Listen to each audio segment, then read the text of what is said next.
हर शोध का, अच्छे शोध का आइडिया यही है कि कल को अगर हमें कोई और प्रूफ मिलता है तो हम ज़रूर चेंज करेंगे उसे।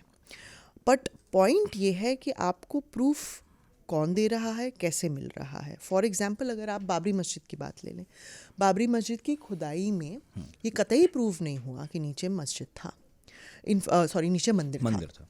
इनफैक्ट अगर आप ये बहुत इंपॉर्टेंट पेपर है, प्रोफेसर सुप्रिया वर्मा और जया मेनन जी ने लिखा है, आप पढ़े जाके।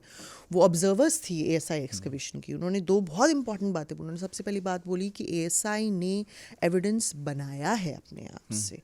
उन्होंने खुदाई ही ऐसे की है कि पिलर्स अपने आप से ऐसे दिखें कि ऐसा लगे कि यहाँ मंदिर था, जबकि वहाँ नहीं है। और दूसरा उन्होंने बहुत इंपॉर्टेंट बात की, जो उनको मिला उसके नीचे, क्योंकि अब तो बाबरी मस्जिद सपाट हो गया था, उसके नीचे जो उनको मिला वो एक किबला वॉल है। इसका मतलब उसके नीचे एक 13th सेंचुरी का और मस्जिद था, not a temple at all.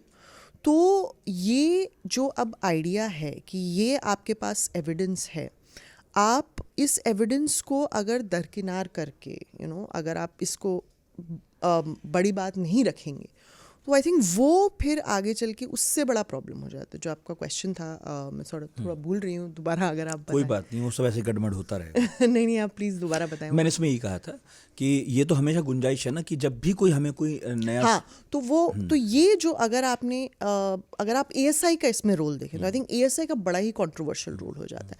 तो अगर कल को संभल मस्जिद में कोई ये एविडेंस निकलता है तो मैं और आई थिंक बहुत और सीरियस इतिहासकार इस बात को तो ज़रूर मद्देनज़र रखेंगे कि अगर ये एएसआई एक्सकवेशन हो रही है तो ये कितनी हद तक अनबायस्ड एक्सकवेशन है, क्योंकि एएसआई जो है वो एक स्टेटिस्ट ऑर्गेनाइजेशन है।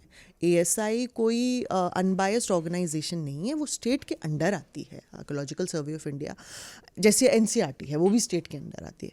तो दोनों को आपको उस नज़र से देखना पड़ेगा कि अगर वो एक एविडेंस ला रही हैं तो उस एविडेंस का क्या मतलब है।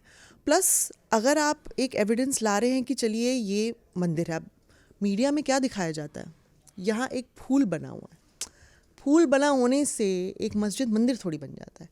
यहाँ एक स्वास्तिक बना, अब कितने लोगों को नहीं पता ये मेसन मार्क्स होते हैं। जब मजदूर कुछ बना रहे होते हैं तो कई बारी वो ब्रिक्स पे, ईंटों पे अपना एक छोटा सा छाप छोड़ जाते हैं। कई बारी वो स्वास्तिक होता है, कई बारी वो छोटा सा फूल होता है, कई बारी वो ऐसे भाला सा बना देते हैं।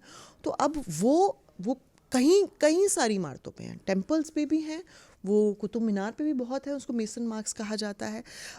भारूच स्तूपा पे थे, सांची स्तूपा पे हैं, तो ऐसे बहुत जगह हैं। तो इसका मतलब ये थोड़ी कि हर जगह जहाँ ये मिलेगा वो एक मंदिर हो। लेकिन फिर कंक्लूजन पे कभी कैसे पहुंचेंगे? अगर एएसआई, बिल्कुल जाहिर बात है कि स्टेट की एक संस्था है और बहुत सारे इतिहासकार हैं ऐसे जो एएसआई को नहीं मानते हैं जी, तो फिर एक आम आदमी किस पर विश्वास करे? मुझे लगता है आम आदमी को विश्वास करने पे ही विश्वास करना छोड़ना चाहिए। जब आप शोध की बात करते हैं, जब आप शोध की बात करते हैं, कोई भी शोध हो, मैं कहती हूँ सिर्फ इतिहास ही नहीं, साइंस में भी ये एक थंब रूल है कि आपको विश्वास को छोड़ना पड़ेगा, आपको एविडेंस को देखना पड़ेगा, और ये ओपन हर एक को रहना पड़ेगा। हम एज इतिहासकार भी रहते हैं, कल को कोई और किताब हमारे आ गई, कितनी किताबें हैं, रामपुर रज़ा लाइब्रेरी में बंद पड़ी हैं, कितनी लाइब्रेरी से बंद पड़ी हैं, कल को कोई और उस किताब को देखता है, इतिहासकार कोई और पेपर लिखता है, तो हम क्यों नहीं, अगर कोई एविडेंस नया निकलता है तो हम क्यों नहीं उसे देखेंगे। तो ऐसा नहीं है कि हम एविडेंस को रिकन्सिडर नहीं करते, अपने कंक्लूजन्स को रिकन्सिडर नहीं करते, बट आई थिंक प्रॉब्लम ये आ जाती है जब आप विश्वास को लाते हैं तो इसका मतलब आपको चाहिए एक कंक्लूजन, और वो कंक्लूजन फाइनल होना चाहिए। ऐसा नहीं हो सकता, इतिहास कभी नहीं होगा ऐसा, कभी भी नहीं होगा।